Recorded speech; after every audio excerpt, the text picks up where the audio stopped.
সন্তান সমতুল্য যুব সমাজেরা আল্লাহ নবীর দরবারে রোমের বিখ্যাত পণ্ডিত বিখ্যাত হাকিম মোস্ট স্কলার আল্লাহ নবীর দরবারে গিয়ে পৌঁছালেন।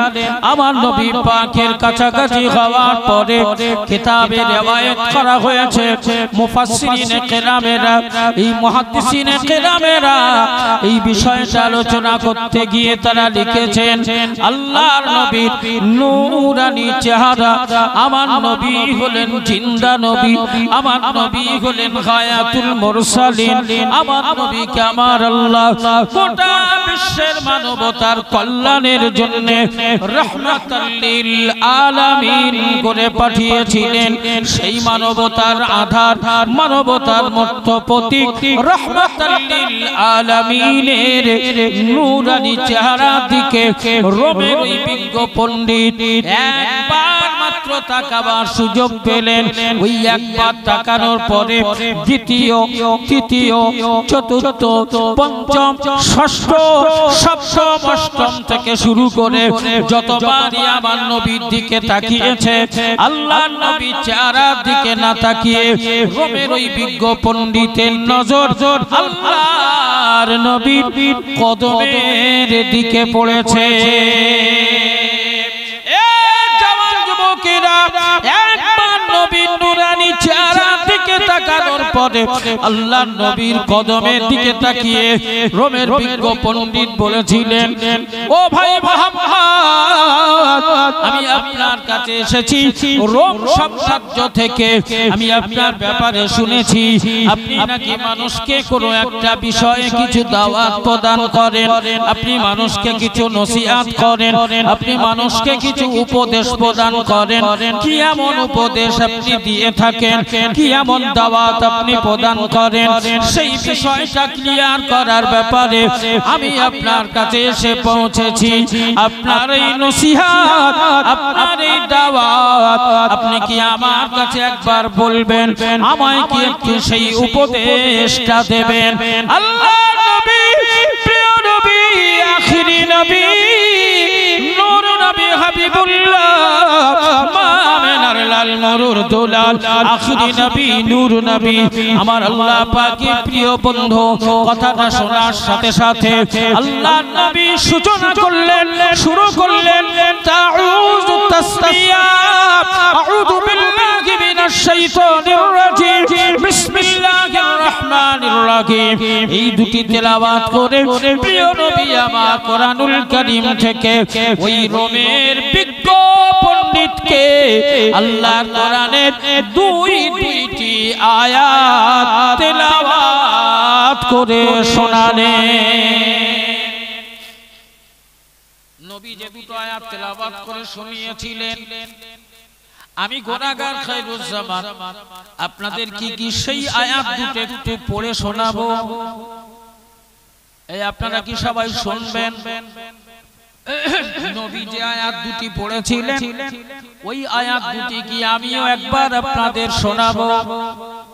কারা কারা শুনতে রাজি আছেন?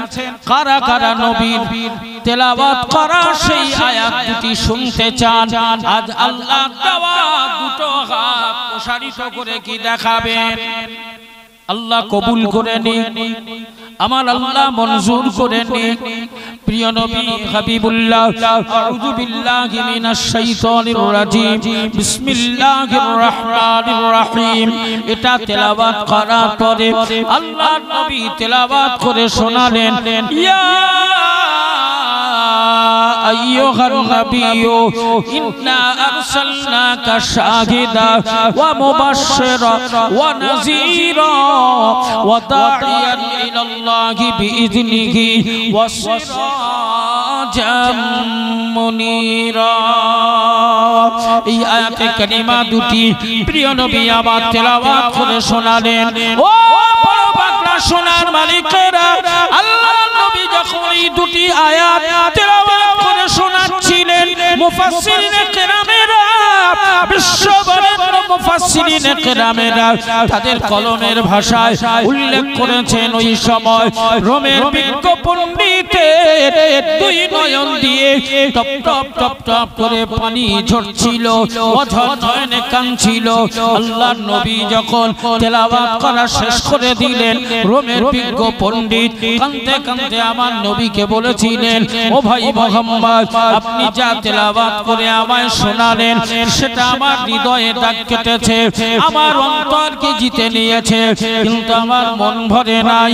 ওগো নবী মুহাম্মদ, আপনি কি আরো একবার আমায় তেলাওয়াত করে শোনাবেন?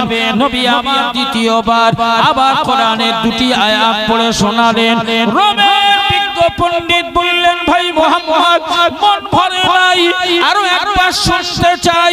আল্লাহর নবী তৃতীয়বার আবার ওই আয়াতে কারিমা দুটি তেলাওয়াত করে শোনালেন। যেই না শোনানো সমাপ্ত হয়ে গেল, রোমের বিখ্যাত পণ্ডিত প্রিয় নবীর দিকে দুহাত বাড়িয়ে দিলেন, হাতি রাসূলুল্লাহ বলে দুহাত লম্বা করে দিলেন, ইয়া রাসূলুল্লাহ, ইয়া হাবিবাল্লাহ, আর দেরি করা যাবে না, আর দেরি নয়, আমি হাত লম্বা করে দিলাম। ইয়া রাসূলুল্লাহ, ইয়া হাবিবাল্লাহ, আপনি আর দেরি করাবেন না, আমি হাত লম্বা করে দিলাম। আমার হাত দুটি ধরে আপনি আমাকে ঈমানের কলেমা পড়িয়ে দিন। আল্লাহর প্রশংসা করা গেল না? কি বলে? এই একটু আল্লাহর প্রশংসা করতে পারলাম না? সবাই মিলে এরকম একটি সুন্দর খুশির সংবাদ শোনার পরে আল্লাহর প্রশংসা করতে মন চায় না? রোমের ওই বিখ্যাত পণ্ডিত নবীর হাতে হাত দিয়ে ঈমানের কলেমা পড়ে মুসলমান হয়ে গেলেন। জোরে বলুন সুবহানাল্লাহ। যখনই মুসলমান হয়ে গেলেন, পাশেই তো আবু জেহেল ছিল, ছিল না? ছিল না? আবু জেহেল ওকে তো সাথে নিয়ে এসেছে, নিয়ে এসে বলছে, খবরদার মুহাম্মাদের কাছে যাস না, বাকি সব জায়গায় যা। তারপরেও নবীর কাছে পৌঁছালেন। নবীর কাছে পৌঁছানোর পরে কলেমাও পড়া হয়ে গেছে। আবু জেহেলের কাছে পৌঁছেছে, বলে, দেখেছো, আমি তোমায় বলেছিলাম তুমি মুহাম্মাদের কাছে যাবে না, মুহাম্মদ এমন কিছু শোনাবে যা শুনে তোমার বাপ দাদার ধর্ম আর তুমি বয়ে বেড়াতে পারবে না, ওটা ওখানেই রাখবে। এখন থেকে তুমি মুহাম্মাদের ধর্ম বয়ে বেড়াবে। জোরে বলুন সুবহানাল্লাহ। তো আবু জেহেল বলল, ভাই, তুমি যে মুহাম্মাদের ধর্ম মেনে নিয়েছো, কলেমা পড়ে নিয়েছো, এতে আমার দুঃখ নেই, তবে আমায় একবার একটু বলো দিন দেখি যে মুহাম্মদ তোমায় কি এমন শুনিয়েছে, হ্যাঁ, কি এমন শুনিয়েছে, কি দিয়েছে যে তুমি মুহূর্তের মধ্যে এত বয়স পর্যন্ত যে বাপ দাদার ধর্ম বয়ে নিয়ে আসছিলে সেইটাকে মুহূর্তের মধ্যে ত্যাগ করে দিয়ে মুহাম্মাদের ধর্ম গ্রহণ করে নিলে? একটু আমায় শোনাও দিন, মুহাম্মদ কি শুনিয়েছে তোমায়? এ জওয়ান যুবকেরা,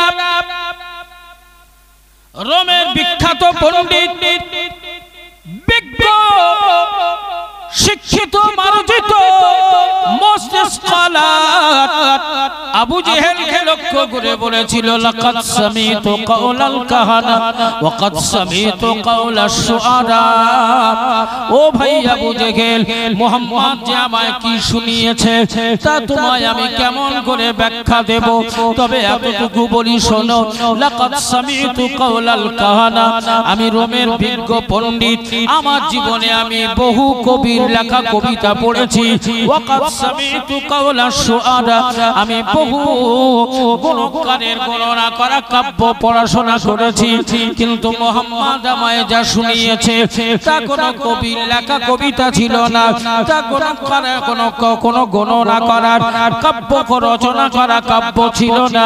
মুহাম্মদ আমায় যা শুনিয়েছে তা কবির লেখা লেখা কবিতা হতে পারে না, গণকারের বানানো ভাষা হতে পারে না।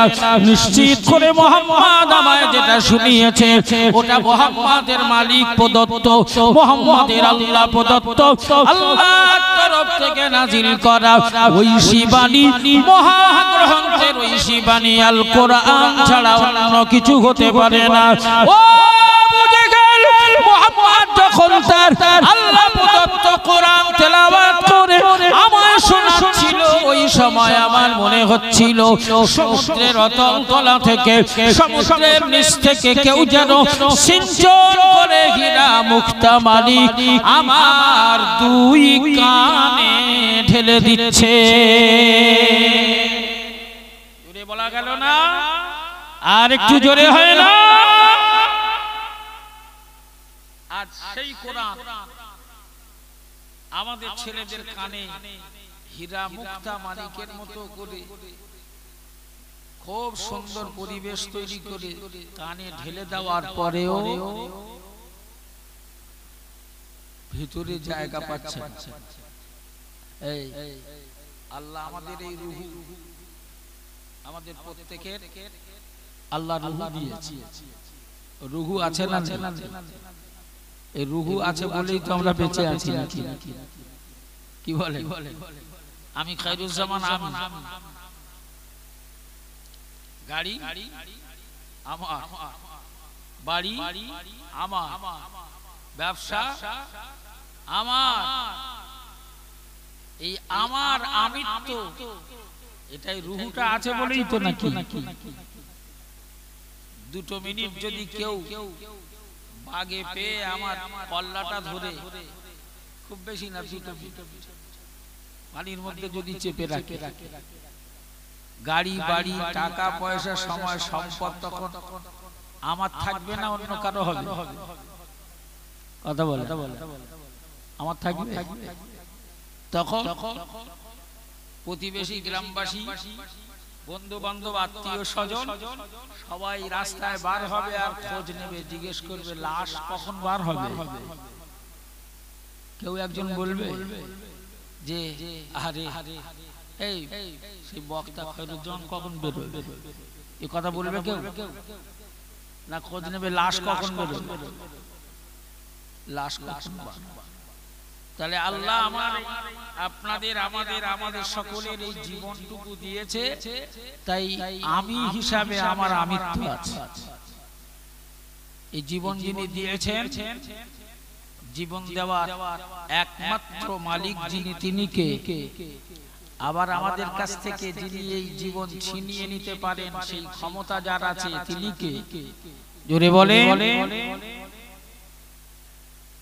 এই রূহ, আদমের কাঠামো আল্লাহ তৈরি করলেন। কাঠামো তৈরি করার পরে আল্লাহ বললেন এই যা আদমের এই কাঠামোর ভেতরে ঢোক। তো আদমের কাঠামোর ভেতরে ঢুকে চোখের পলক পড়তে দেয়নি, বার হয়েছিল। আল্লাহ বললেন এই খবর কি রে? আমি তো তোর ঢুকতে বললাম, তুই বেরিয়ে এলি কেন? আল্লাহ ওখানে থাকার মতো পরিবেশ নেই, ওখানে থাকা যায়? ওখানে থাকা যাবে? পরক্ষণে আমার আল্লাহ দ্বিতীয়বার নির্দেশ দিলেন রূহকে, যা আদমের কাঠামোর মধ্যে যা। দ্বিতীয় নির্দেশে ঢুকলো আর বেরোতে চায় না, ঢুকলো বেরোতে চায় না। আল্লাহ বলেন আয়, বললেন না বেরোবো না। কি ব্যাপার? প্রথম ঢুকে তো তড়িঘড়ি করে বার হয়ে এলি, প্রথম যে ঢুকলি আমার তো বলার সুযোগ দিলি না, বেরিয়ে চলে এলি। আর দ্বিতীয়বার ঢুকে আমি ডাকছি তাও বেরোস না, ব্যাপার কি? আল্লাহ প্রথম যখন ঢুকেছিলাম তখন থাকার পরিবেশ ছিল না, আর দ্বিতীয়বার যখন ঢুকেছি তখন বার হতে মন চায় না। জোরে বলুন সুবহানাল্লাহ। জোরে বলা যাবে না? কেন রে? আল্লাহ প্রথম যখন ঢুকেছিল ঘোর অমাবস্যার অন্ধকার, শুকনো খটখটে, ওর মধ্যে কিচ্ছু ছিল না। আর দ্বিতীয়বার যখন ঢুকেছি তখন জ্যোৎস্নার আলো, পূর্ণিমার রাত, চাঁদের আলোর মতো ঝলমলে এবং সুন্দর পরিবেশ ওই আদমের কাঠামোর মধ্যে পেয়েছি, তাই বার হতে আর মন চায় না। জোরে বলুন সুবহানাল্লাহ। এই প্রথম আর দ্বিতীয়বারের মধ্যে পার্থক্য আর তফাৎ হলো কি করে? প্রথমবারে ছিল আদমের কাঠামো শূন্য, দ্বিতীয়বারে রূহকে যখন আদমের কাঠামোতে ঢোকার নির্দেশ দিলেন আল্লাহ, তার আগে আদমের কাঠামোতে আল্লাহর প্রিয় হাবিব, প্রিয় দোস্ত, আখিরি নবী, নূর নবী, নূরে মুজাসসামের নূর দিয়ে আদমের কাঠামোটাকে রওশান করে দিলেন। জোরে বলুন সুবহানাল্লাহ। জোরে বলা যাবে না?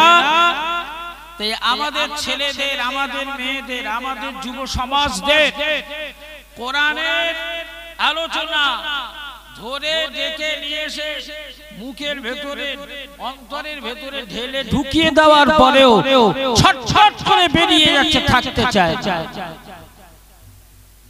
কিন্তু যদি প্রকৃতপক্ষে ওদেরকে কোরআনের মাহফিলে নিয়ে এসে সেই পরিকাঠামোর মধ্যে দিয়ে আল্লাহর নবীর নূরে মুজাসসামের নুরানি চেহারা, রুনারি সুরাতে নবীর সুন্নাতের উপরে ওদেরকে পরিবেশের উপরে নিয়ে এসে তৈরি করা যেত, তাহলে ওরা ওই বাজারে গিয়ে হই হই করে বেড়াতো না। ওরা এসে যে ঢুকতো, হাজার ডাকলো আদমের কাঠামো থেকে রূহ যেমন বার হতে চাইনি, ওরাও জান্নাতি বাগান থেকে বেরোতে চাইতো। ওরাও এই জান্নাতি বাগান থেকে বেরোতে চাইতো। এ জওয়ান যুবকেরা, ও বড় বাংলা সোনার মালিকেরা, আবু জেহেলকে লক্ষ্য করে রোম সাম্রাজ্যের বিজ্ঞ পণ্ডিত জানালেন, ও আবু জেহেল, তোমায় কি বলবো জানো না? মুহাম্মদ যখন আমায় তার কোরআন তেলাওয়াত করে শোনাচ্ছিল, মুহাম্মাদের কোরআন শুনে আমার মনে মনে হচ্ছিল যেন সমুদ্রের অতল তলা থেকে অসংখ্য হীরা মুক্তা মানিক নিয়ে কেউ যেন আমার অন্তরে, আমার হৃদয়ে ঢেলে দিচ্ছে। এই রকম সুন্দর পরিবেশ আমার জীবনে আর আসে নাই।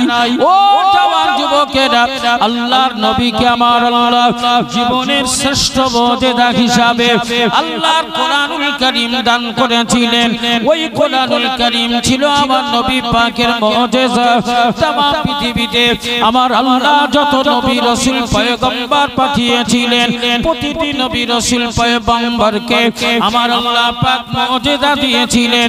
ওই নবীরা যতদিন ছিল ততদিন মুজিজা বহাল ছিল। নবীরা বিদায় হয়ে গেল, নবীদের মুজিজা সমাপ্তি হয়ে গেল, অবলুপ্ত ঘটে গেল। আল্লাহ নবীকে আমার আল্লাহ এমন মুজিজা দান করলেন, নবী বিদায় হয়ে গেল, নবীর মুজিজা পৃথিবীতে রেখে গেলেন। এমন এক মুজিজা পৃথিবীতে রেখে গেলেন, ওই মুজিজাকে লক্ষ্য করে নদীতে যেমন জোয়ার আসে, মাঝে মধ্যে যেমন নদীতে বাংলাকে পানি 2 ফুট 3 ফুট উঁচু হয়ে গোটা এলাকা প্লাবিত করে দেয়, ঠিক সেই রকম রাসূলুল্লাহর মুজিজার ধারা, নবীর মুজিজা পৃথিবীতে এমন মুজিজা রেখে গেছেন।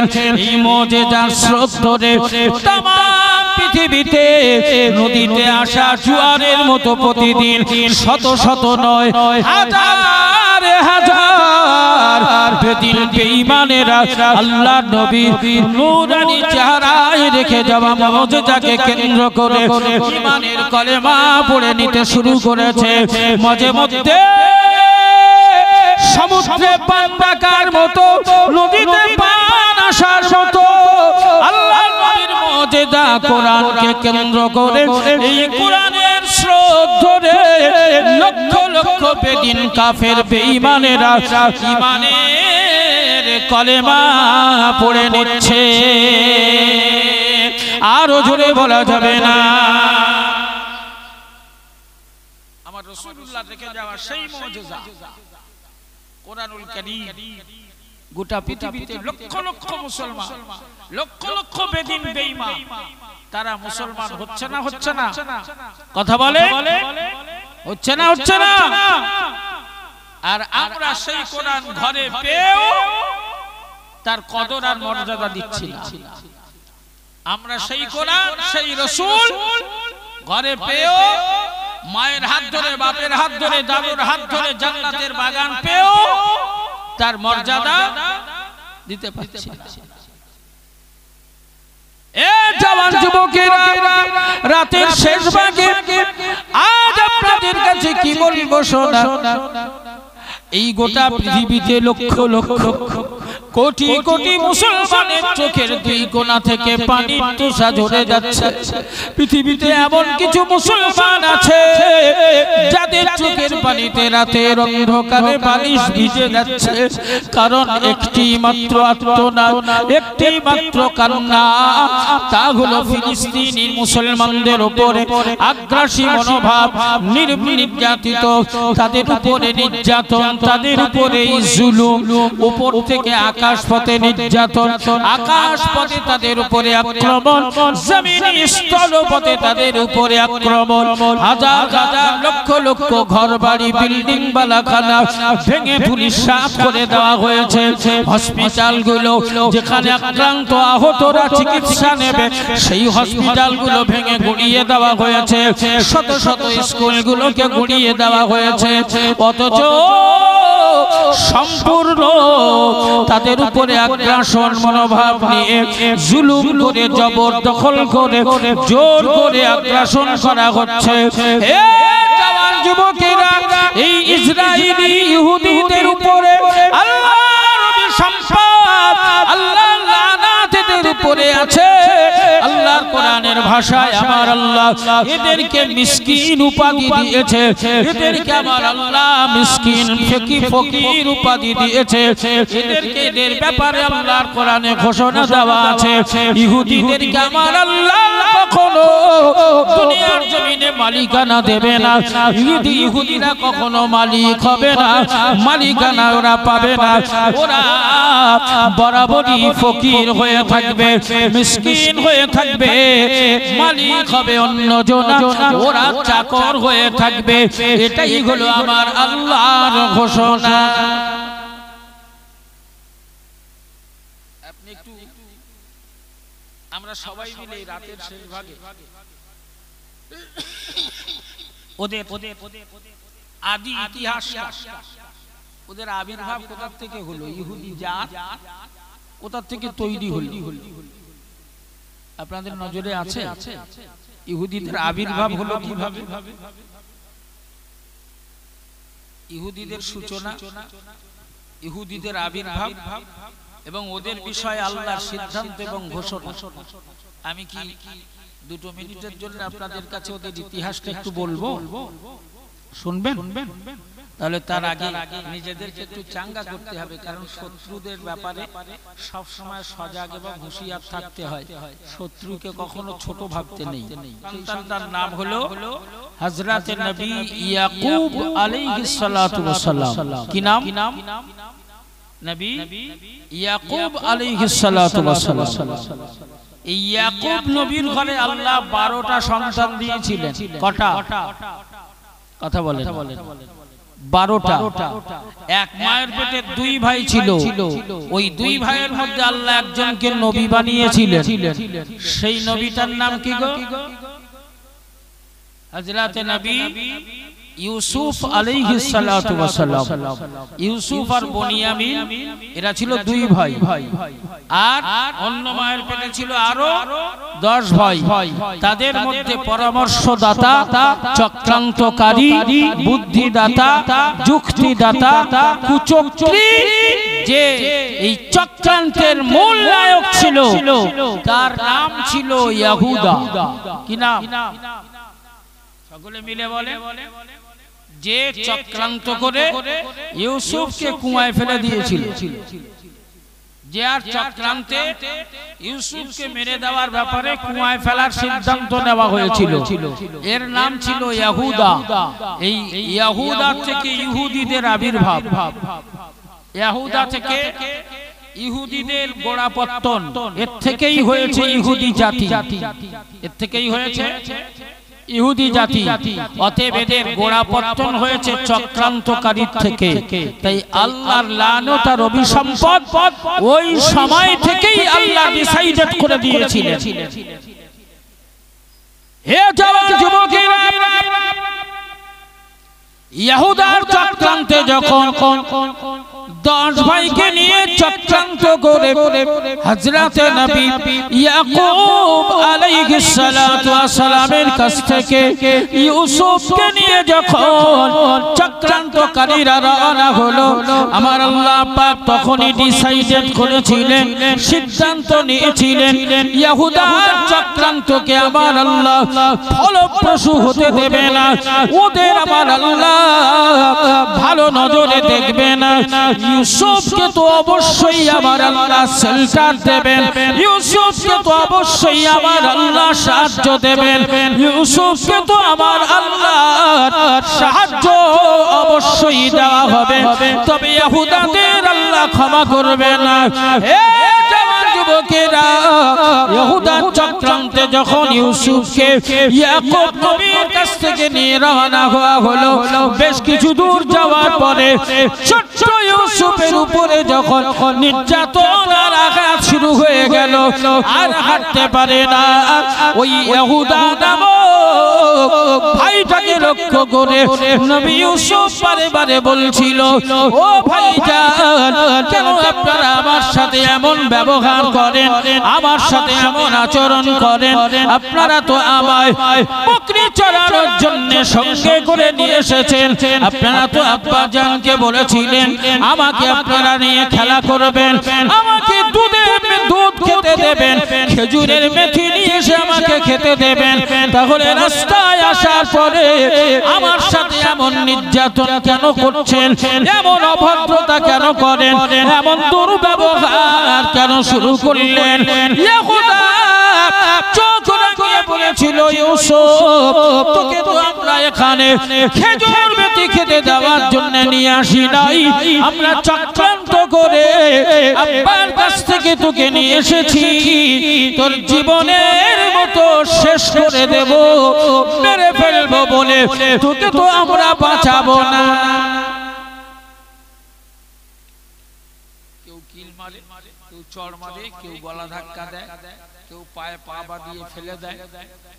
এই করতে করতে করতে করতে ইউসুফ আর হাঁটতে পারছে না, চলতে পারছে না, তার উপরেই মারতে মারতে নিয়ে যাওয়া হলো। নিয়ে গিয়ে একদম জঙ্গলের মাঝখানে নির্জন জায়গায় একটা কুয়া, সেই কুয়ায় ফেলে দেওয়া সিদ্ধান্ত নিলেন।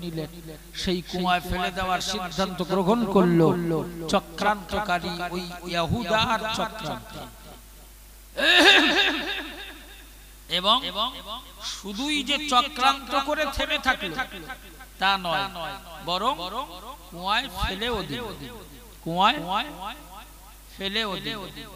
সেই নিশ্চিত মৃত্যুর হাত থেকে, মরণ কুয়ার ভেতর থেকে ইউসুফকে যিনি শেল্টার দিয়ে, ইউসুফকে যিনি সাহায্য করে মৃত্যুর হাত থেকে বাঁচিয়েছিলেন, চিৎকার করে বলেন তিনি কে?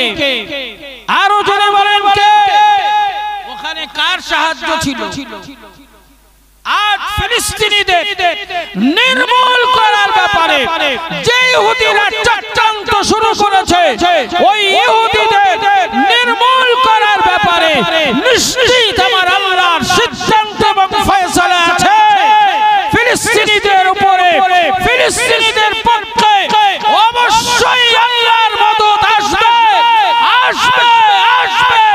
ইহুদিরা চক্রান্তকারীরা ফাঁসবে। সেদিনের ইহুদার ভাইরা সহ ইহুদা যেমন ফেসেছিল, আজ এই নেতানিয়াহুর চক্রান্তে জেরুজালেমের ইহুদিরা অবশ্যই ফাঁসবে ইনশাআল্লাহ। আল্লাহ ওদেরকে ফাঁসাবে। এই সিদ্ধান্ত আমার আল্লাহর নেওয়া আছে, এই কৌশল আমার আল্লাহ ঠিক করা আছে। কারণ আল্লাহ কোরআনে ওদের বিষয়ে ঘোষণা দিয়েছে। চক্রান্তকারী ইহুদা ইউসুফকে যখন কুয়ায় ফেলে দিয়েছে, আমার আল্লাহর রহমতের ফেরেশতা আল্লাহ পাঠিয়ে দিয়েছে। জোরে বলুন সুবহানাল্লাহ। যা আমার ইউসুফকে কুয়ার ভেতরে আঘাতপ্রাপ্ত হতে দিবি না, আমার ইউসুফকে আলতো করে কুয়ার ভেতরে পৌঁছানোর আগেই ধরে নিবি। জোরে বলুন সুবহানাল্লাহ। মহান রব্বুল আলামিন ঘোষণা দিলেন, ও চক্রান্তকারী, ও ইউসুফের শত্রু দুশমন, ইউসুফের চক্রান্তকারী ভাইরা, শুনে রেখে দাও, তোমরা তো চক্রান্ত করে আমার ইউসুফকে মেরে দেওয়ার সিদ্ধান্ত নিয়েছিলে। আমি আল্লাহ মৃত্যুপায় অবস্থা থেকে কুয়ার ভেতর থেকে আমি ইউসুফকে সাহায্য প্রদান করে, ইউসুফকে সাহায্য করে আমি আল্লাহ আমার সেই ইউসুফকে মিশরের রাজদরবারে পৌঁছে দিয়েছি। শুধু তাই নয়, আমি আল্লাহ পাক মিশরের রাজদরবারে পৌঁছানোর সাথে সাথে চক্রান্তকারীদের চক্রান্তকে ক্লিয়ার করে দেওয়ার ব্যাপারে, চক্রান্তটাকে ফাঁস করে দেওয়ার ব্যাপারে আমি আল্লাহ মিশরের রাজদরবারে সম্মানের সাথে আমি আল্লাহ আমার ইউসুফের হাতে খাদ্য দপ্তরের ভার আমি আল্লাহ তুলে দিয়ে তাকে মিশরের খাদ্য মন্ত্রী বানিয়ে দিয়েছি। তোমরা যারা চক্রান্ত করেছিলে আমি ইউসুফকে বানিয়ে দিয়েছি মালিক, আর তোমাদেরকে বানিয়েছি ফকির। তাই তোমাদের এলাকায়, কেনান এলাকায় আমি আল্লাহ দুর্ভিক্ষ দিয়েছি। তোমাদের হাত থেকে মুখের গ্রাস আমি আল্লাহ কেড়ে নিয়েছি। খাদ্য খাবার আমি তোমাদের কাছ থেকে ছিনিয়ে নিয়েছি। খাবারের অভাব তোমাদের কাছে প্রকট করে দিয়েছি। আমি আল্লাহ ফকির ভিখারি করে নিঃস্ব করে যে ইউসুফকে কুয়ায় ফেলে দিয়েছিলে, আমি আল্লাহ তাকে মালিক বানিয়ে মিশরের খাদ্য মন্ত্রী বানিয়েছি। তোমরা ছিলে মালিক, আমি আল্লাহ তোমাদের কাছ থেকে খাদ্য কেড়ে নিয়ে তোমাদের হাতে ছোলা ধরিয়ে দেওয়ার ব্যবস্থা করে ওই ফকিরকে মালিক বানিয়ে তার কাছে তোমাদের ফকির সাজিয়ে ছোলা হাতে পাঠাবার ব্যবস্থা করে দিয়েছি। আর আমি আল্লাহ সিদ্ধান্ত নিয়েছি, আজ তোমাদেরকে যেমন ফকির বানিয়ে দিয়েছি, আজীবন কাল শেষ বয়স, শেষ কাল পর্যন্ত, শেষ সময় পর্যন্ত ইহুদি চক্রান্তকারী জাতিরা তোমাদেরকে আমি আল্লাহ কোন নিজস্ব জমিন প্রদান করে মালিক বানাবো না।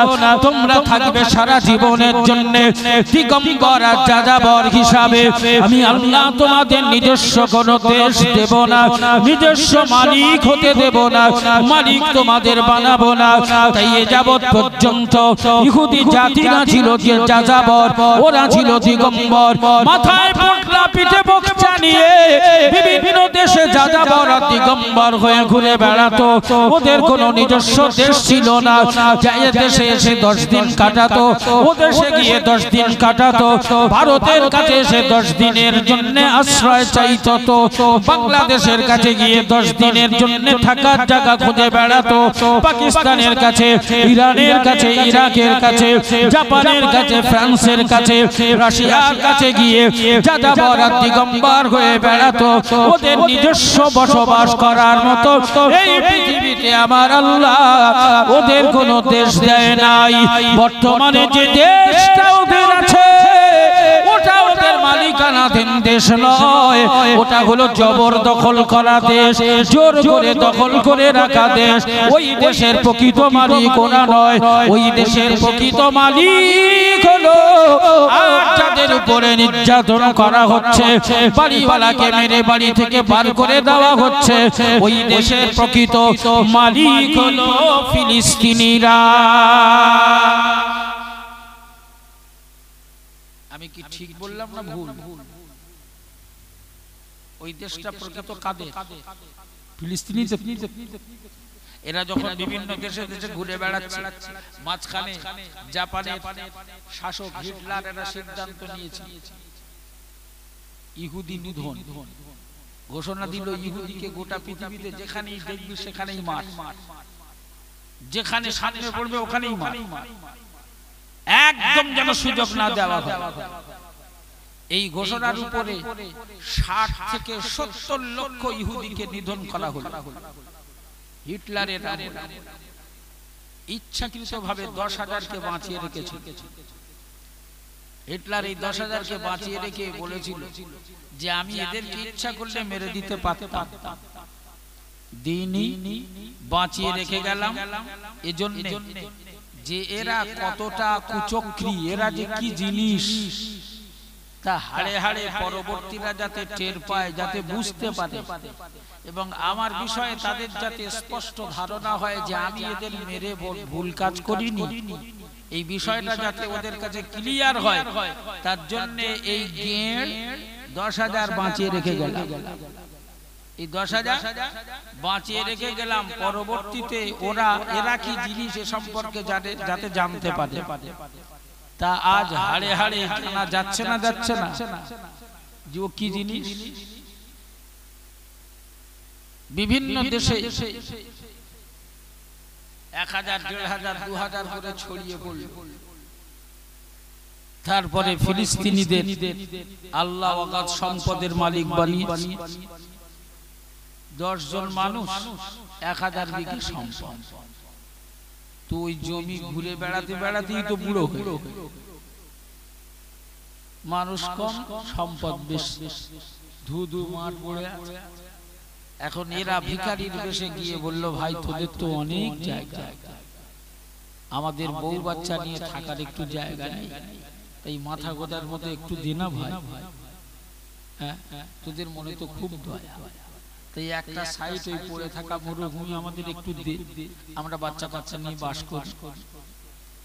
তোরা সবাই বলল ঠিক আছে, তোরা যখন যাযাবর দিগম জায়গা নেই, দেশ নেই, তা ঠিক আছে ওই একটা সাইড দিলাম, ওখানে বাস কর।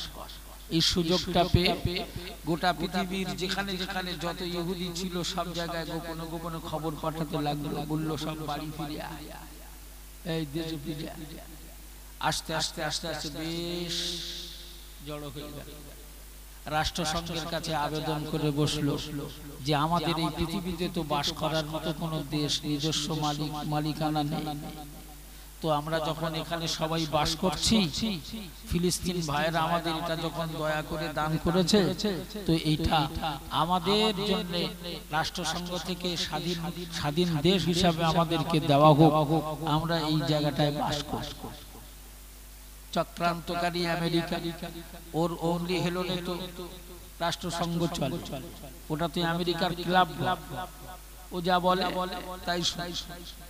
তো সেই সময় সিদ্ধান্ত নেওয়া হলো রাষ্ট্রসংঘ থেকে যে ঠিক আছে, ফিলিস্তিনিদের এবং ইসরায়েলিদের, ওই ইসরায়েল আর ফিলিস্তিন এই দুটোকেই একই সময়ে একই দিনে স্বাধীন দেশ হিসাবে ঘোষণা দেওয়া হলো। এটা রাষ্ট্রসংঘ থেকে সিদ্ধান্ত হলো। তখন যেদিন ঘোষণা হলো, আজ থেকে 75 বছর আগে, তৎকালীন সময়ে এরিয়া ব্যারিগেড পরিধি ছিল ফিলিস্তিনের পক্ষে থাকবে 92% আর ইসরায়েলকে দেওয়া হবে 8%। 8% ইসরায়েল স্বাধীন হিসাবে ইসরায়েলকে ঘোষণা দেওয়া হবে, ফিলিস্তিনের পক্ষে থাকবে 92%। ঘটনা চক্রে দেখা গেল রাষ্ট্রসংঘে পাশ হলো, স্বাধীন দেশ হিসাবে ঘোষণা হলো, তবে শুধু ইসরায়েল, ফিলিস্তিনিদেরকে স্বাধীনতা দেওয়া হলো। কোন কারণে যে কোনো ভাবে আটকে গেল। ফিলিস্তিনিরা বলল ইসরায়েল 8 ভাগ অংশ নিয়ে ওরা স্বাধীনতা পেল, আমরা 92 ভাগ, আমাদের স্বাধীনতা হলো না, এ কেমন কথা? বলল না অসুবিধে নেই, একটা বিষয় আটকে গেছে, ঠিক আছে কাল বা পরশু তোমাদের বিষয়টা দেখা হবে। আরে বৃষ্টি এলো নাকি? যা হোক, আল্লাহ যেটা দিয়ে খুশি আমরা সেটা নিয়ে খুশি। আল্লাহ যেটা দিয়ে খুশি আমরা সেটা নিয়ে খুশি।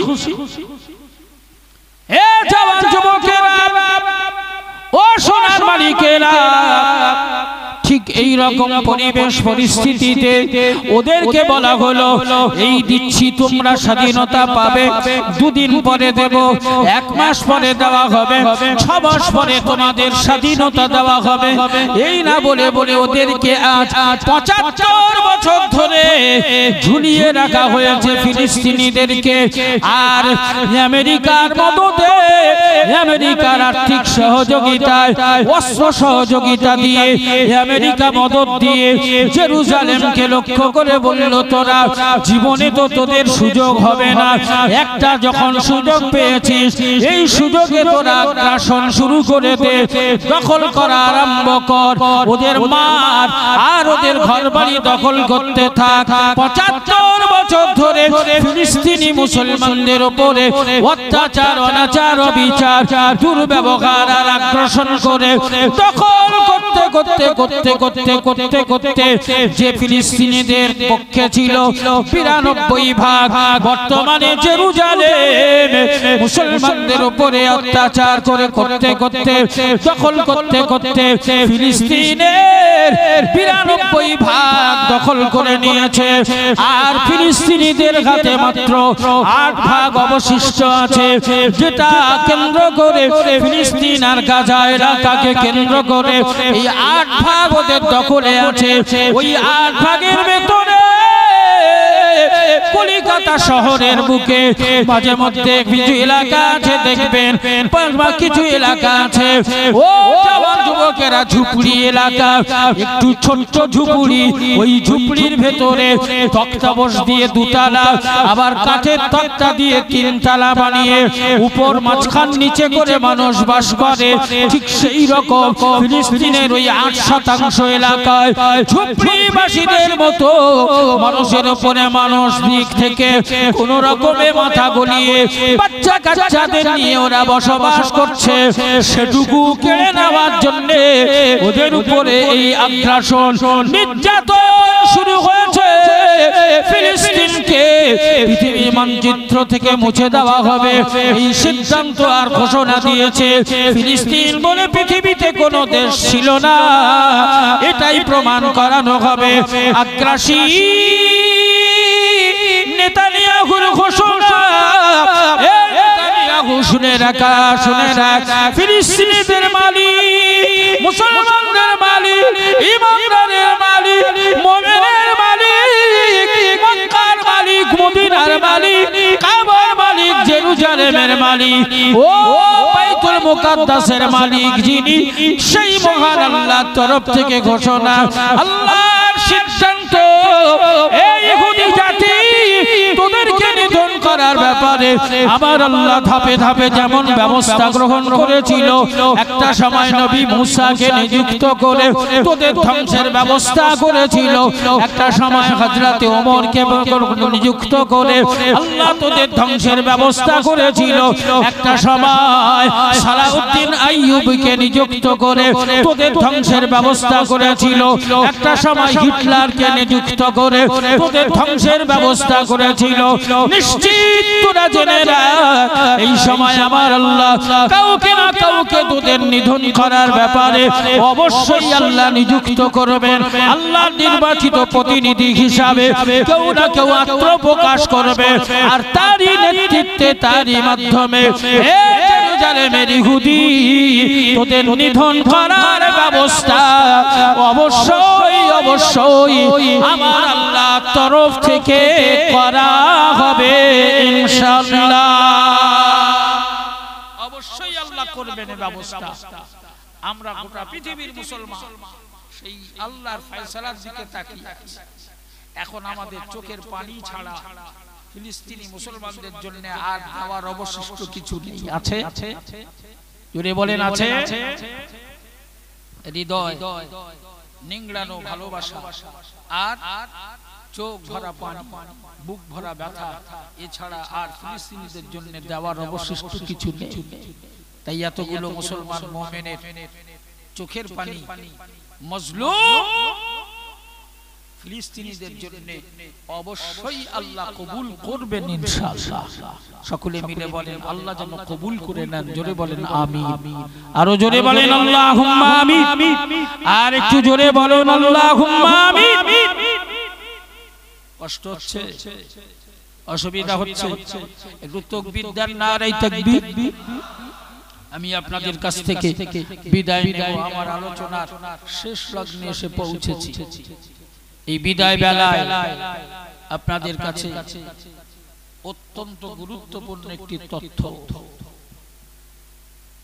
কারণ আমার আল্লাহ পাকের সিদ্ধান্ত, আল্লাহ পাকের কৌশল বাস্তবায়ন করার ব্যাপারে আমার আল্লাহর চাইতে ভালো কৌশলবিদ এই পৃথিবীতে আর কেউ আছে?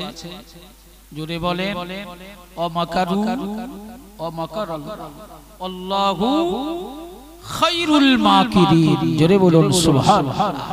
নিশ্চিত কোন না কোন কৌশল আমার আল্লাহ তৈরি করে রেখেছেন, কোন না কোন কৌশল আল্লাহ তৈরি করে রেখেছেন। সেই কৌশলে আমার আল্লাহ বাজিমাত করাবেন ইনশাআল্লাহ। এ জওয়ান যুবকেরা, আল্লাহর এই কৌশল আল্লাহ পাক আমার নবীকে প্রদান করেছিলেন। আমার প্রিয় নবী, আখিরি নবী, নূর নবী হাবিবুল্লাহ। আমি আপনাদেরকে একটা ছোট্ট বিষয় শোনাচ্ছিলাম, শোনাতে গিয়ে আবার এখানে চলে এসেছি। আল্লাহর নবী মক্কা বিজয়ের ইতিহাস কি আপনাদের জানা আছে? আমার নবী সুন্দর কৌশল অবলম্বন করে বিনা রক্তপাতে, বিনা যুদ্ধে, বিনা লড়াইয়ে আমার নবী মক্কার মতো এই সুন্দর জায়গাটাকে আমার রাসূলুল্লাহ মহাবিজয় করেছিলেন। জোরে বলুন সুবহানাল্লাহ। নবী মক্কা বিজয় করলেন, মক্কা দখল করলেন, মক্কা করায়ত্ত করলেন। যুদ্ধ করার দরকার হলো না, রক্তক্ষয়ী সংগ্রাম করার দরকার হয় নাই, রক্তপাত করার সুযোগ হয় নাই। বিনা রক্তে, বিনা রক্তক্ষয়ে, বিনা লড়াইয়ে, বিনা সংগ্রামে আমার আল্লাহ পাকের প্রিয় হাবিব অতি নিপুণ কৌশলে আমার আল্লাহর প্রিয় নবী মক্কা বিজয় করেছিলেন। জোরে বলুন সুবহানাল্লাহ। আরো জোরে বলা যাবে না। রাসূলুল্লাহ যে কৌশলে মক্কা বিজয় করেছিলেন, এই কৌশলটা আপনারা একবার শুনবেন। কি কৌশলে নবী মক্কাকে দখল করেছিলেন, অথচ সামনাসামনি হতে হয়, লড়াই করতে হয়, মারামারি হয়, যুদ্ধ হয়। শুধু নবীর কৌশলের কাছে বিরোধীরা পরাজয় বরণ করেছে। জোরে বলুন সুবহানাল্লাহ। জোরে বলা যাবে না। সেই কৌশলটাকে খুব সংক্ষেপ একটুখানি আমার নবীর কৌশল আপনাদের কাছে ক্লিয়ারলি ভাবে তুলে ধরবো। তার আগে আমরা বেঁচে আছি, আমরা সবাই বেঁচে আছি তো? কি বল, কই একবার দরুদ শরীফ পড়ে প্রমাণ করো দিন যে বেঁচে আছি, নবীকে ভালোবাসি প্রাণ ভরে উচ্চ আওয়াজে প্রিয় নবীর শানে মহব্বতে দরুদ শরীফ আল্লাহুম্মা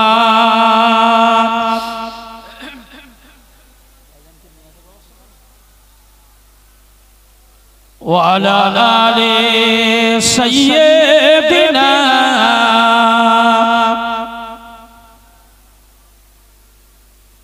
রাসূলুল্লাহ হাবিবুল্লাহ, রাসূলুল্লাহ হাবিবুল্লাহ আমার নবীর প্রিয় নাম। ওই নামেতে দরুদ পড়ি আমরা বাকরার মুসলমান। আল্লাহুম্মা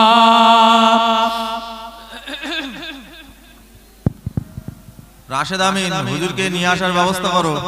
ওয়া আলা আলি সাইয়্যিদিনা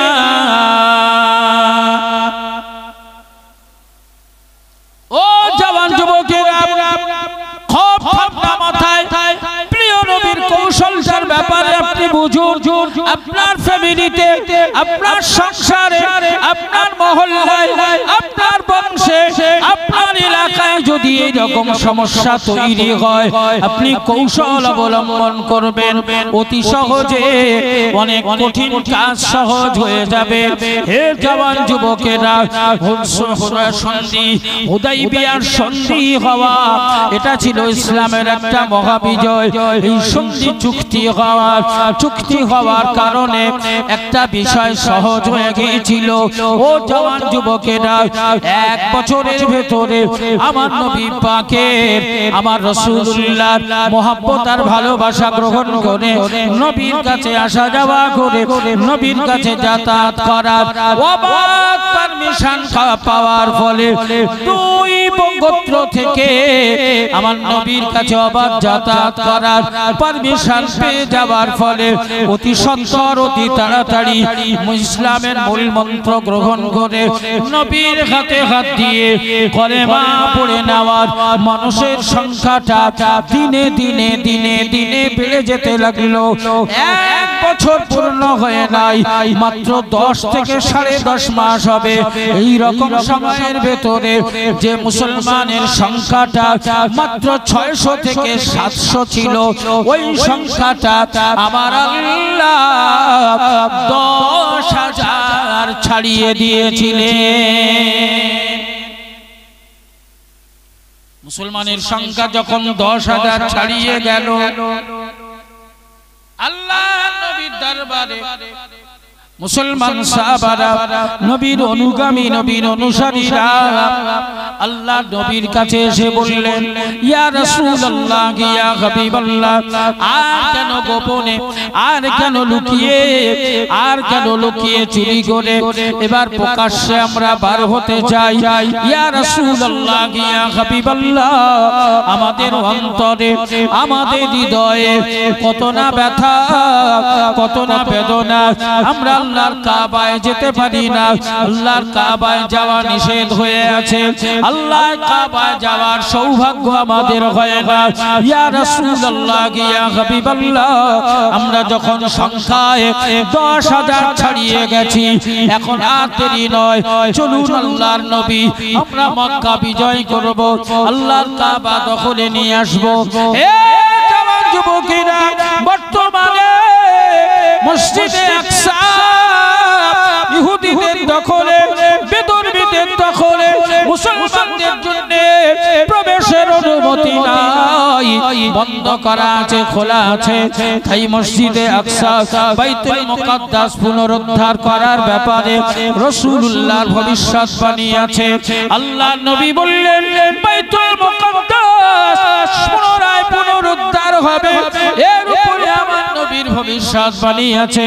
তাই নবী সাহাবারা বললেন, ইয়া রাসূলুল্লাহ, ইয়া হাবিবাল্লাহ, আমরা আল্লাহর কাবা পুনর্বার দখল করতে চাই, আল্লাহর কাবা আমাদের হাতে নিয়ে আসতে চাই। তাই মক্কা বিজয় করতে আমরা রওনা হতে চাই।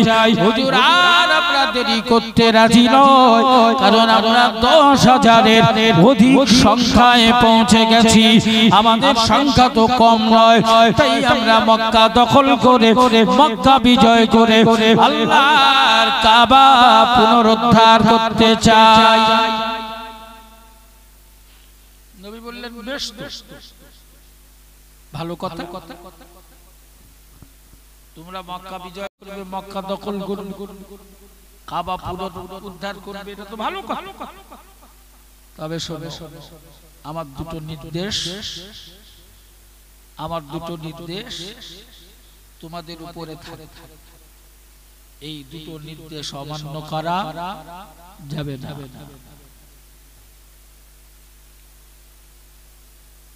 আল্লাহ রাসূল বললেন,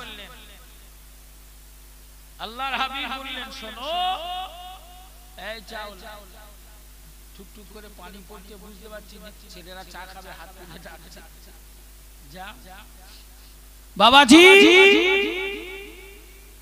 রাসূল বললেন, শোনো, মক্কা দখল করার ব্যাপারে আমার প্রথম সিদ্ধান্ত হলো, তোমরা সরাসরি মক্কা শহরে প্রবেশ করতে পারবে না।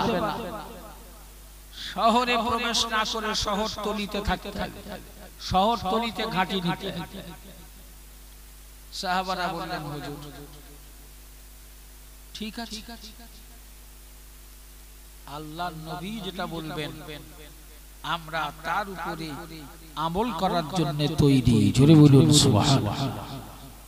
এই নবীর আর সাহাবাদের মধ্যে সম্পর্কটা এরকম ছিল। আমরা বক্তা আর আপনারা শ্রোতা, আমরা শিক্ষক আর আপনারা ছাত্র। আমাদের সাথে সম্পর্কটা এইরকম হওয়া দরকার নবীর সাথে নবীর সাহাবীদের যেমন সম্পর্ক ছিল। হাদিসে এসেছে নবীর জবান দিয়ে বলা, নবীর জবান দিয়ে ঘোষণা করা আর সাহাবীদের জীবন দিয়ে মেনে নেওয়া। জোরে বলুন সুবহানাল্লাহ। জোরে বলা যাবে না? নবী যেটা বলতেন সেটা মেনে নেওয়ার জন্য যদি জীবনও দিতে হতো নবীর সাহাবারা পিছু পা হতেন না, বরং নবীর নির্দেশটাকে মেনে নেওয়ার জন্য জীবন দিতেও তৈরি হয়ে যেতেন। জোরে বলুন সুবহানাল্লাহ। তার জ্বলন্ত উদাহরণ মুতার যুদ্ধ। একজন সাহাবীকে কতল করার ব্যাপারে নবী বললেন, এই আমার ওই সাহাবীর কতলের বদলা নেওয়ার জন্য 3000 সাহাবী তোমরা রেডি হয়ে যাও, আমি রাসূলুল্লাহ আমার সাহাবীর কতলের বদলা চাই। রেডি হয়ে গেল, মুতার যুদ্ধ শুরু হয়ে গেল, সংগঠিত হলো। মুসলমানদের পক্ষে আল্লাহ মহাবিজয় দিলেন। জোরে বলুন সুবহানাল্লাহ। জোরে বলা যাবে না? ঠিক তেমনি ভাবে আজকে যদি আমাদের মধ্যে এই সম্পর্ক বজায় থাকতো তাহলে আমরা নামাজের বিষয়ে যে নির্দেশগুলো, মা বাবার খেদমতের বিষয়ে যে নির্দেশগুলো, বয়সের বড়কে সম্মান করার ব্যাপারে যে নির্দেশগুলো, বয়সের ছোটকে স্নেহ করার ব্যাপারে যে নির্দেশগুলো, আল্লাহ এবং আল্লাহর রাসূলের ব্যাপারে যে নির্দেশগুলো, কোরআনের ব্যাপারে যে নির্দেশগুলো আপনাদের কাছে আমরা পৌঁছে দিচ্ছি, এটা যদি মেনে নেওয়ার মানসিকতা আমাদের মধ্যে থাকতো তাহলে আজকে এই পরিবেশের সামনাসামনি আমাদের হতে হতো হতো কখনোই হতো। আমি প্রথমেই বলেছি বলার দায়িত্ব পালন করা হচ্ছে, শোনার দায়িত্বটাও যথারীতি পালন হচ্ছে, কিন্তু হচ্ছে না শুধু মানার দায়িত্বটা পালন করা। এটারই অভাব, এটারই অভাব। তাছাড়া তো নবী সাহাবাদেরকে নবী বললেন শহরে নয় বরং শহরতলিতে, লোকালয়ে ঘাঁটি গাড়তে হবে। নবী সাহাবারা বললেন হুজুর মেনে নিলাম। আল্লাহ রাসূল বললেন তারপরে দ্বিতীয় নাম্বার হলো তোমরা যেখানে ঘাঁটি গাড়বে, তাবু গাড়বে, ওইখানে সংখ্যায় তোমরা 10,000, সংখ্যায় 10,000। তো পার হেড 100 জনের উপরে যদি একটা করে চুলো তৈরি করা যায়, 100 জনের রান্না বান্না করার জন্য যদি একটা করে চুলো বানানো যায় তাহলে হাজারে কটা চুলো হচ্ছে? 100 জনের যদি একটা হয় হাজারে 10টা, 10,000 সাহাবী আছে তাহলে কত চুলো হবে? 100। আল্লাহর নবী বললেন প্রয়োজন যতটুকু প্রয়োজনের তুলনায় 3 গুণ বেশি চুলো বানাতে হবে, তাহলে লাগবে 100। নবীর নির্দেশ হলো 300 চুলো বানাতে। সাহাবারা মনে মনে ভাবলেন তাই চুলো যত বেশি হবে তত জ্বালানির দরকার হবে, তত হাঁড়ি খোলার দরকার হবে, তত লোকজন লাগবে রান্না বান্না করতে। তো নবী চুলো বেশি করতে বলছে। হ্যাঁ, চুলো বেশি করার কারণ কিন্তু কে বলবে? নবী বলা মানে জীবন দিয়ে মেনে নেওয়া। ঠিক আছে, তাই হবে। আল্লাহর নবী বললেন 10,000 সাহাবী যদি 100 জন পার হেড হিসাব করে বাথরুম বানানো হয় তাহলে 100 বাথরুমের দরকার কি? 100 বাথরুম করতে হবে। নবী বললেন ওই বাথরুম 100 নয়, বরং বাথরুমের সংখ্যাটা কমিয়ে 3 ভাগের 1 ভাগ, অতএব 33টা করতে হবে। সাহাবারা বললেন এই আবার কি? মারামারি হবে, যুদ্ধ হবে, লড়াই হবে, তাহলে বাথরুম যদি বেশি থাকে তাড়াতাড়ি এসে পেশাব লাগুক, পায়খানা লাগুক, তাড়াতাড়ি এসে ফাঁকা থাকবে, করে আবার গিয়ে লড়াই করা যাবে। আর যদি কম হয় তাহলে এসে লাইন দিতে হবে, তাহলে তো সমস্যা দেখা দেবে। চুলও নবী বেশি করতে বলছে, আর বাথরুমটা যেটা বেশি লাগবে সেটা কম করতে বলতে বিষয়টি। হ্যাঁ, তো যা হয় হোক, নবী যখন নির্দেশ দিয়েছেন করতে হবে। বাথরুমের সংখ্যা কমানো হলো, আর চুলোর সংখ্যা বাড়ানো। এটা ছিল আমার রাসূলুল্লাহর রণকৌশল। জোরে বলুন সুবহানাল্লাহ। জোরে বলা যাবে না? কি রণকৌশল নবী করলেন? তৎকালীন সময়ে মক্কার নেতৃত্ব দিচ্ছিল আবু সুফিয়ান। নেতা কে ছিল? আবু সুফিয়ান, বিরোধী দলের নেতা। এখন মুসলমানেরা এসে শহরতলিতে, মনে করুন এই বাঁকড়াটা মেন শহর আর আটুরিয়াটা শহরতলি, ওখানে মফস্বল, তো ওখানে মুসলমানরা এসে ঘাঁটি নিয়েছে, বাঁকড়া দখল করে। তো এদের কাছে খবর চলে এলো যে মুসলমানেরা, মুহাম্মাদের অনুসারীরা এসে ঘাঁটি নিয়েছে, মক্কায় আক্রমণ করবে, মক্কা দখল করবে। আবু সুফিয়ানের কাছে এক দল হাঁপাতে হাঁপাতে গিয়ে হাজির হলো, বলল নেতা খবর ভালো না। কি খবর? তাহলে মুহাম্মাদের দল এসে পৌঁছেছে, মক্কা দখল করবে। বলে তুই কি পাগল ঠাগল হয়েছিস? হ্যাঁ, এই 7-8 মাস আগে মুসলমান সব শুদ্ধ ছিল 600-700, তো ওরা কি করে এত ক্ষমতা পেয়েছে যে ওরা যখন মক্কা দখল করবে বলে এসেছে? বলে আপনি জানেন না, প্রচুর পরিমাণে লোক এসেছে, বিশাল বাহিনী। তোর পাগল পাগল বিশাল বাহিনী মুহাম্মদ পাবে কোথায়? কোথায় পেয়েছে তা জানি না, তবে খবরে যা আমাদের কাছে ক্লিয়ার হয়েছে তাতে মুহাম্মাদের বিশাল বাহিনী এসেছে মক্কা দখল করতে। নেতা আবু সুফিয়ান সিবিআই দল নিযুক্ত করলো, গোয়েন্দা বিভাগ তৈরি করলো। সেই গোয়েন্দা প্রধান, গোয়েন্দা দলের প্রধান বানিয়ে একটা দল নিযুক্ত করে বলল, দেখ কথাটা কতটা সত্য কতটা মিথ্যা এটা ক্লিয়ার হবার ব্যাপারে আমি তোদের উপরে দায়িত্ব প্রদান করলাম। সন্ধ্যার পরে তোরা নিভৃতে নির্জনে, তোরা গোপনে লুকিয়ে লুকিয়ে মুহাম্মাদের দল কতগুলো এসেছে, সংখ্যায় কতগুলো হবে, এটা তোরা একবার নির্বাচন করে নজরে দেখে সে আমায় রিপোর্ট দিবি, তারপরে একটা ব্যবস্থা করা হবে। তবে শুনে রাখ, আমাদের মতো এই বিশাল শক্তিশালী বাহিনীকে টক্কর দেওয়ার মতো ক্ষমতা মুহাম্মদ বা তার অনুগামীদের এখনো হয় নাই। তারপরেও আমি তোদেরকে নির্বাচন করলাম, তোদের উপরে দায়িত্ব প্রদান করে দিলাম। মুহাম্মাদের সঙ্গীরা সংখ্যায় কতগুলো এসেছে তোরা একটু দেখে এসে আমার কাছে নিট এন্ড ক্লিন খবরটা দিবি। জওয়ান যুবকেরা, মাগরিবের কিছু সময় পরে এশার টাইম হতে যায়। এই রকম সময়ে আবু সুফিয়ানের তরফ থেকে নির্বাচন করা প্রতিনিধি দল, গোয়েন্দা বিভাগ খবর নেওয়ার জন্য, খবর সংগ্রহ করার জন্য শহরতলিতে যেখানে আল্লাহর নবীর অনুগামীরা ঘাঁটি গেড়েছে ওই জায়গায় গিয়ে হাজির হয়ে গেছে। ঠিক এমন একটা সময় গেছে যখন নাকি ওদের খাবারের বন্দোবস্ত করার জন্য চুলোগুলো জ্বালিয়ে রান্নার কাজ করাগুলো চলছিল, রান্না শুরু হয়েছিল।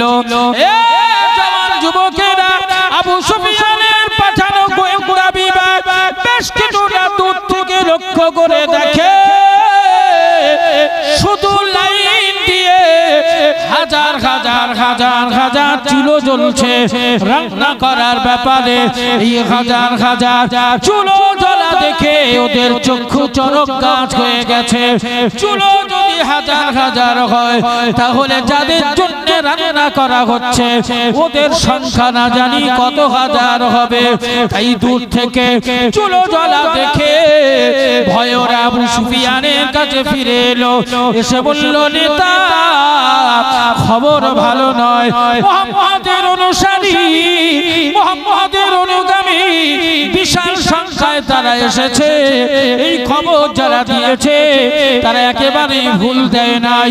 আমরা নিজের চোখে দেখে এলাম মুহাম্মাদের অনুসারী কত হবে তা আমরা ক্লিয়ার বলতে না পারলেও আমরা নিজের চোখে দেখেছি হাজার হাজার হাজার হাজার শুধু লাইন দিয়ে চুলো জ্বালানো হয়েছে। নবী চুলো করতে বলেছে প্রয়োজনের তুলনায় 3 গুণ, প্রয়োজনের তুলনায় 3 গুণ। ওরা এমন টাইপে গিয়েছে লোক গুনতে, ঠিক সেই সময় খাবার জন্য রান্না করা হচ্ছে, সব চুলো একসাথে জ্বালানো হয়েছে। দূরে থেকে চুলো গুনছে, ওর লাইট জ্বলছে, ওই গুনে লাইন দেখে আর কাছাকাছি না দিয়ে ফিরে চলে এসেছে। এসে বলছে, নেতা খবর যে একেবারেই ভালো নয় তা আমরাও বলছি। আবু সুফিয়ান উড়িয়ে দিয়ে মুহাম্মদ এত লোক পাবে কোথায়? হ্যাঁ, মুহাম্মদ এত লোক পাবে কোথায়? ঠিক আছে, এই তোরা অত চিন্তা করিস না, দেখছি বিষয়টা, বিষয়টা আমি দেখছি। আর এক দল গোয়েন্দা বিভাগ নির্বাচন করে, প্রথম সিবিআই নির্বাচন করেছিল, ওরা ফেল করেছে, বললো ঠিক আছে এবার ইডি পাঠাচ্ছে, দেখছি কি হচ্ছে। হ্যাঁ, ইডিদের নির্বাচন করে বললো তোরা ভোরবেলা ওদের ঘুম থেকে ওঠার আগে তোরা গিয়ে গোপনে ভালো করে গোয়েন্দা করে দেখে আসবি ওরা কত সংখ্যায় কত আছে, একদম ভোরবেলা। কিন্তু বেটারা জানে না যে মুহাম্মদের অনুসারীরা ভোরবেলায় বিছানায় থাকে না, বরং সবাই নামাজের জন্য উঠে পড়ে। এরা ভোরবেলায় গিয়েছে, এই ভোরবেলায় গিয়েছে ঘুমন্ত অবস্থায় গুনে আসবে, কিন্তু সেই সময় তো ফজরের নামাজ, আর মুসলমান সব উঠে পড়েছে। আর ভোরবেলায় ঘুম থেকে উঠলে প্রথম কোথায়? এই প্রথম কোথায়?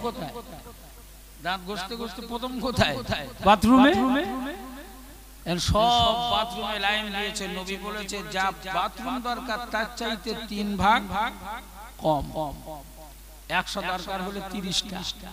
30টা যদি বাথরুম হয়, 10,000 যদি লোক হয়, লাইন কত বড় বড় হবে? এটা না বাথরুমের সামনে কত বড় বড়। এখন এই ভোরবেলার ইডি দপ্তর গিয়ে মুসলমানদের সংখ্যা দেখবে কি? ওরা দেখে এক একটা বাথরুমে শত শত লোকের লাইন। বলে সর্বনাশ করেছে, একটা বাথরুমে যদি এত বড় বড় লাইন হয় তাহলে ভেতরে না জানি আরো কত আছে। খবর একদম ভালো নয়, চল নেতার কাছে গিয়ে বলি যে খবর ভালো নয়। এ জওয়ান যুবকেরা বাথরুমের লাইন দেখে এসে আবু সুফিয়ানকে বলল, নেতা খবর একেবারে ঠিক, মুহাম্মাদের অসংখ্য অনুগামী, মুহাম্মাদের অসংখ্য অনুরাগী মক্কা দখল করার ব্যাপারে এসেছে। আমাদের আর নিস্তার নাই। মুহাম্মাদের অনুরাগীদের সংখ্যা আপনার কাছে কি বলবো? শত শত বাথরুমের সামনে শত শত লোকের লাইন দেখে আমরা অবাক হয়ে গেছি, ভয়ে পালিয়ে এসেছি। আর ওদের সংখ্যা গণনা করার সাহস আমরা দেখাতে পাই নাই। এই ইডি আর সিবিআই খবর পাওয়ার পরে আবু সুফিয়ান নেতা হিসাবে ওর সঙ্গী সাথীদেরকে, কোলেমানদেরকে, ছায়া সঙ্গীদেরকে, বডিগার্ডদেরকে খবর না জানানোর আগে আবু সুফিয়ান নিজে সর্বপ্রথম বাড়ি থেকে রওনা হয়েছে। যুবকেরা ও সোনার মানিকেরা, নেতা যখন ঘর থেকে উধাও হয়ে গেছে, অনুরাগীরা ওরা সবাই এলাকা ছেড়ে পালানো শুরু করে দিয়েছে। আল্লাহ নবী রণকৌশলের কাছে নতি স্বীকার করে নত স্বীকার করে আল্লাহ নবী রণকৌশলের কাছে ওরা পরাজয় স্বীকার করে মক্কা এলাকা ছেড়ে রাতের অন্ধকারে পালিয়ে গেছে। আমার নবী প্রিয় নবী রণকৌশলের কাছে বশ্যতা স্বীকার করে বিনা যুদ্ধে বিনা রক্তপাতে আমার আল্লাহ মুসলমানদের পক্ষে মহাবিজয় দিয়েছিলেন। জোরে বলা যাবে না সুবহানাল্লাহ? নারায়ে তাকবীর।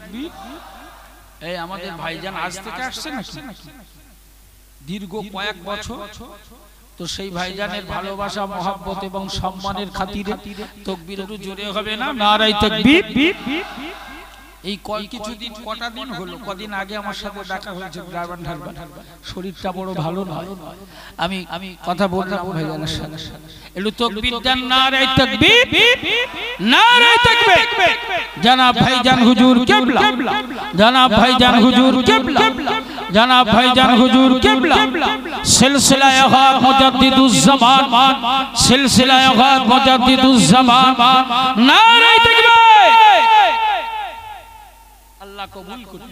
আমার আলোচনা সমাপ্তি করলাম।